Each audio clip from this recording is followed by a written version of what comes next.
শেষ পর্যন্ত আটকানো যায়নি তুফান সিনেমাকে। নতুন ইতিহাসের অপেক্ষায় বাংলাদেশ। গুঞ্জন ছড়িয়েছিল তুফান সিনেমায় হয়েছে অনিয়ম, আর তাতেই সেন্সর বোর্ডে আটকে যাবে তুফান সিনেমাটি। কিন্তু সেন্সর বোর্ড থেকে শুরু করে রাজস্ব বোর্ড পাওয়া যায়নি 19 অথবা 20, এমনটাই দাবি করছে তুফান সংশ্লিষ্টরা।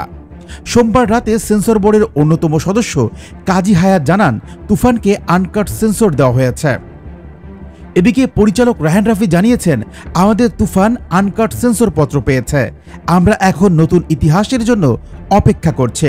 তুফান সিনেমাটির সংশ্লিষ্ট একজন নাম প্রকাশে অনিচ্ছুক শর্তে জানান, অনেকভাবেই তুফানকে আটকানোর চেষ্টা করা হয়েছে, নানাভাবে অপপ্রচার রটানো হয়েছে, কিন্তু নিয়মনীতি সবকিছুই ঠিক থাকায় সেন্সর বোর্ডে তুফানকে আনকাট সনদ দেওয়া হয়েছে।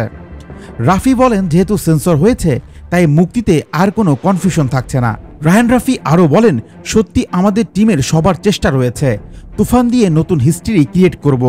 অনলাইনের মাধ্যমে সিনেমাপ্রেমী এবং শাকিব ভাইয়ের ফ্যানরা যেভাবে সাপোর্ট দিয়েছে তাতে আমরা সফল হবই হব। শাকিব খান অভিনীত তুফান পুরোপুরি অ্যাকশন দাসের ছবি। সেন্সর সনদে দেখা যায় তুফানের দৈর্ঘ্য 2 ঘন্টা 25 মিনিট 25 সেকেন্ড। 90 দশকের একজন কুখ্যাত গ্যাংস্টারের ভূমিকায় দেখা যাবে এদেশের সুপারস্টার শাকিব খানকে। তুফান সিনেমাটিতে আরও অভিনয় করেছেন মিমি চক্রবর্তী, নাবিলা, চঞ্চল চৌধুরী সহ আরও অনেকে। অথচ এর আগে তুফান সিনেমাটির অন্যতম পার্টনার শ্রী ভেঙ্কটেশ ফিল্মসকে উদ্দেশ্য করে বিএফডিসিতে 19 সংগঠনের নেতারা বলেন, তারা মূলত প্রতারণা করছে, তারা বাংলাদেশের সঙ্গে প্রতারণা করেছে, তারা সিনেমা ইন্ডাস্ট্রি ধ্বংস করতে চায়, তারা বাংলাদেশের সিনেমা ইন্ডাস্ট্রিকে টার্গেট করেছে, বাংলাদেশ রাজস্ব হারাচ্ছে। বিভিন্ন অনিয়মের অভিযোগ এনে তারা বলেন, এদেশে তুফান সিনেমাটির খরচ দেখানো হয়েছিল মাত্র 62 থেকে 70 লক্ষ টাকা, অথচ ওই দেশে খরচ করেছে 8 কোটি থেকে 10 কোটি টাকা।